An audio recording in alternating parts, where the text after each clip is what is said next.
Hello everyone, welcome to my channel Anupma Biology Classes.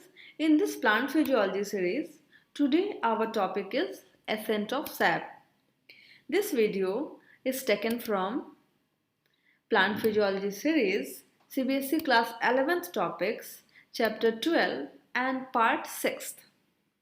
Now let's see here the lecture overview.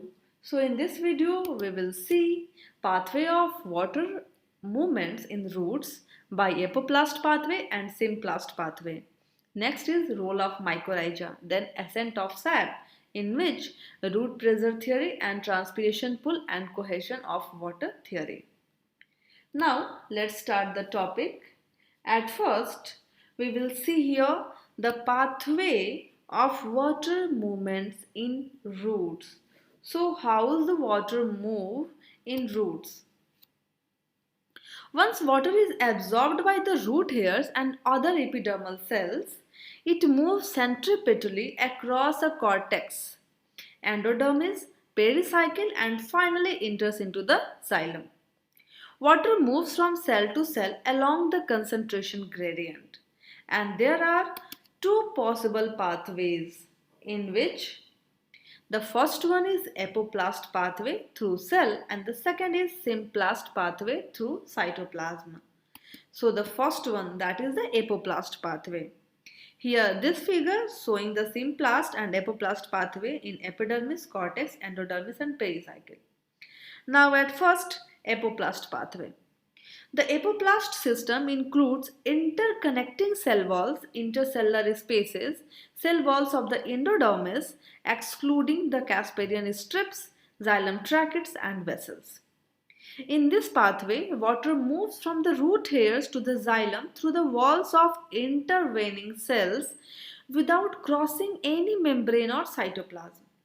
This movement of water occurs through bulk or mass flow. Thus, the apoplast pathway does not provide any barrier to movement of water. This non-living system is continuous throughout the plant. Since the living part of the cells are not included in this system, the water moves mainly due to capillary action or free diffusion along the gradient. Now, after this, the second is symplast pathway. The symplast system includes the living parts of the plant made up of interconnected protoplast of the neighboring cells. The cells of cortex are living and remain connected with each other by means of plasmodesmata traversing through their cell walls. The water entering into the cell sap of the root hair as a result of active absorption moves into the underlying cortex cells through plasmodesmata.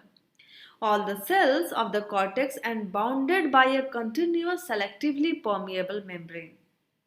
The cell membrane of one cell is connected with the cell membrane of the neighboring cell through plasmodesmata. Thus, the water moves from one cell to another cell by the symplast method. The endodermal cells are somewhat different from other living cells of the root in having a conspicuous waxy thickening, the Casparian strip. So in this picture you can see the Casparian strip in their cell walls which blocks the movement of water and minerals from one side to the other via cell wall route.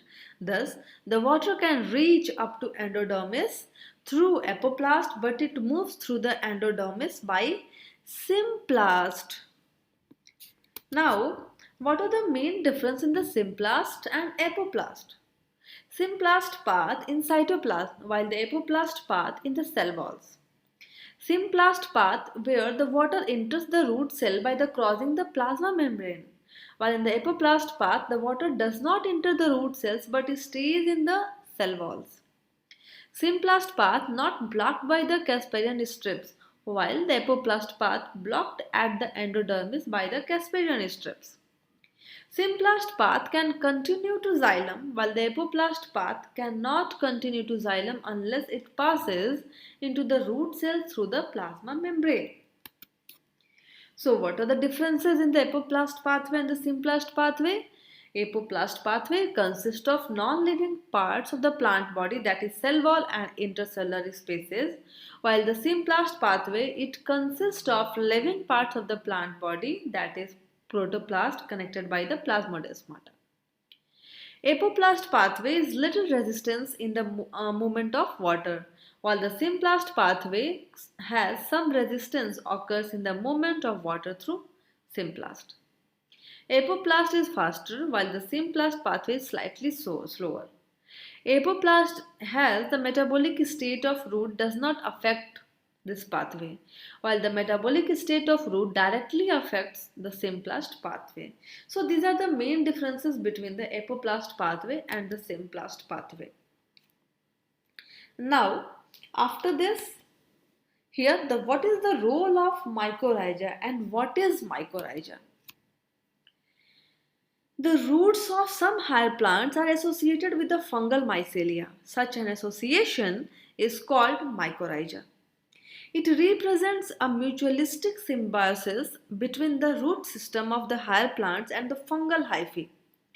The fungal hyphae form a network around the young root and invade the root cells. The external hyphae greatly increase the surface area for the absorption of minerals and waters from a much larger volume of the soil that perhaps the root alone can't do. The penetrating fungal hyphae into the plant cell provide a great and direct passage for the transportation of water, sugars and nitrogen containing compounds into the root. Some plants such as pinus, some orchids, etc. have obligate association with the mycorrhizae. The pinus seeds germinate only when they get associated with the mycorrhiza. Now, what are the importance? 95% of all the world's plant species form mycorrhizal relationship with the fungi, and that in the majority of cases the plant would not survive without them. Present in 95% of plants, 83% are dicot, 79% are monocots and 100% gymnosperms. Brassicaceae, Cyperaceae and Junacaceae do not have mycorrhizal association. The Orchidaceae are notorious as a family in which the absence of the correct mycorrhizae is fatal even to germinating seeds. Now, if we talk about the significance, these are only biofertilizer, non-specific organism. A single species that is colonize 85% of the land plants, increases photosynthesis rate, broad ecological adaptability, deserts, Arctic, temperate, tropical and other, 50% reduction in the chemical fertilizer application and lower carbon cost as compared to roots. Now, 10 mycorrhiza benefits. It extends the functional system for the plant rooting, increases soil aggregation and persistence, improves water percolation and retention, improves nutrient access and mobility, increases soil organic matter content, reduces soil erosion and improves soil aeration, improves plant nutrient status, reduces fertilizer cost, trigger plant defensive systems for the disease, pest and abiotic stresses, reduces need for pesticides cost, contracts metal toxicities and reduces drought and salinity stresses. Now the mycorrhizae benefit soil. The glycol sugar protein glomalin improves the aggregation of the soil particles. Aggregation improves the structure and function of the soil, increasing aeration and water relationships. Glomalin is resistant to rapid decay, allowing improving soil organic matter content. With increased mycorrhiza activity of the soil, microflora are increased, especially the nitrogen fixing rhizobia bacteria of legumes. So this is all about the role of mycorrhiza and what is mycorrhiza. After that, now the ascent of sap. So the sap, that is water and dissolved materials, is absorbed mainly by the roots and is moved upward to all the parts of the plant via a stem. The upward movement of water through stem is called ascent of sap. It occurs mainly through xylem. And there are theories of the ascent of sap, where the important ones are, first one, that is the root pressure theory, and the second is transpiration pull and adhesion cohesion theory. Now after this, let us discuss here the first theory, that is root pressure theory. So what is root pressure theory? The theory was proposed by Priestley in 1916. Root pressure is defined as a pressure developing in the trachary elements of the xylem due to metabolic activities of the roots.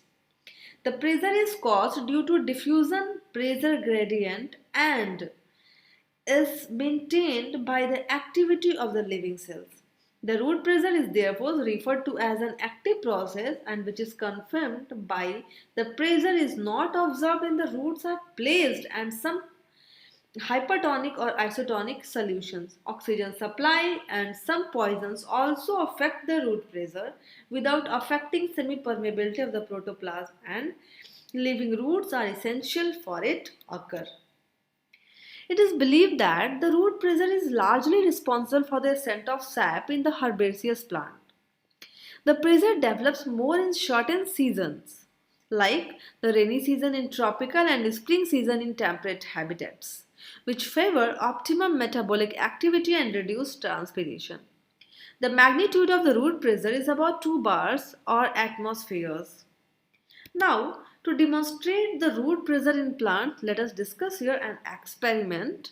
And for this experiment, requirements are potted plant of tomato or balsam, knife, rubber tubing, a narrow glass tube, stand and water. Now, what is the method? Take a potted plant of tomato or balsam, and here, after the excess of water has drained off, cut off the top of the plant only a few centimeters above the soil surface. Connected the stump to a narrow glass tube by means of a rubber tubing. Seal the joints with grafting wax.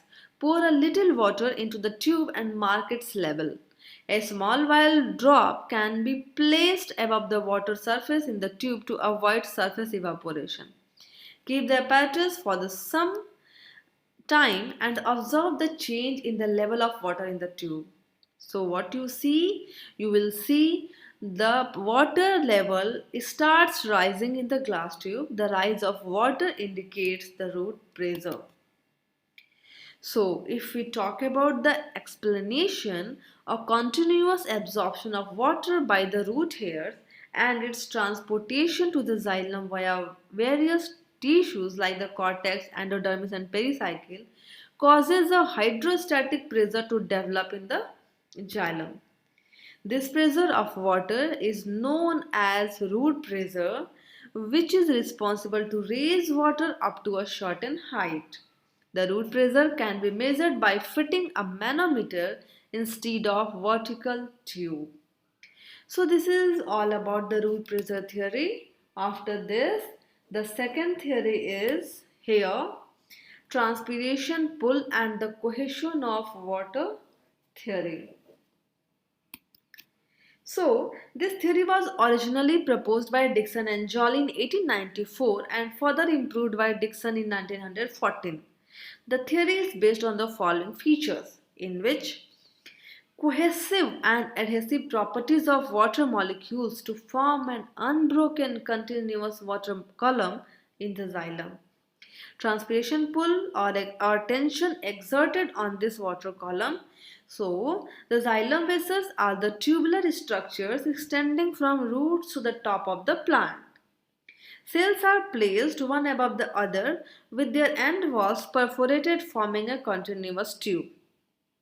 These are supported by the xylem tracheids, which are characterized by having pores in their walls. One end of the xylem tube is connected with the root hair via pericycle, endodermis and the cortex, and the other end is connected with the substomatal cavities in the leaves via mesophyll cells. This tube is filled with water. In this picture, you can see the structure and the process of transpiration pool. The water is filled inside the xylem capillaries, and due to cohesion and adhesion properties of the water, it forms a continuous water column. The water column cannot be broken or pulled away from the xylem walls because of the cohesion and adhesion of water. The water column is subjected to various forces which try to break it, and these forces are: first one, that is the weight of the column itself; second is that is the resistance pull put to it during the translocation. Since the magnitude of the cohesive force is much high, the column is not broken by other forces. An important factor which can discontinue the water column is the introduction of air bubbles in the xylem. Copeland in 1802 believed that water air bubbles enter into the xylem which break the tensile strength of the water column. But Scolander et al. In 1957 have shown that the air does not block the entire conducting system. Even if air bubbles were introduced, the individual water columns were unbroken and continuous with each other both in the vertical and lateral directions through the pits present in the cell walls. It is clear from the discussions that the water column is just like a steel rope which is extended from the substomatal cavities in the leaves to the root. If this rope is pulled from the top, the entire rope will move upward. In plants, the pull is generated by the process of transpiration, which is known as transpiration pull. The water vapors evaporate from the mesophyll cells to the intercellular space as a result of active transpiration. The water vapors are transpired through the stomatal pores. Loss of water from the mesophyll cells causes a decrease in the water potential. The water moves from the cell to cell along the water potential gradient. Finally, the movement of water within the leaf is transmitted to the water filled in the xylem elements. This exerts a pull and the water filled in the xylem comes in a state of tension. This pull is called transpiration pull. And this tension generated at the top of the unbroken water column is transmitted downwards from the petiole stem and finally reaches to the roots. This tension or pull results in the upward movement of water. So this is all about the transpiration pull. So this is the end of video in which we understand about here the first one, that is the pathway of water movements in the roots, in which apoclast and symplast pathway.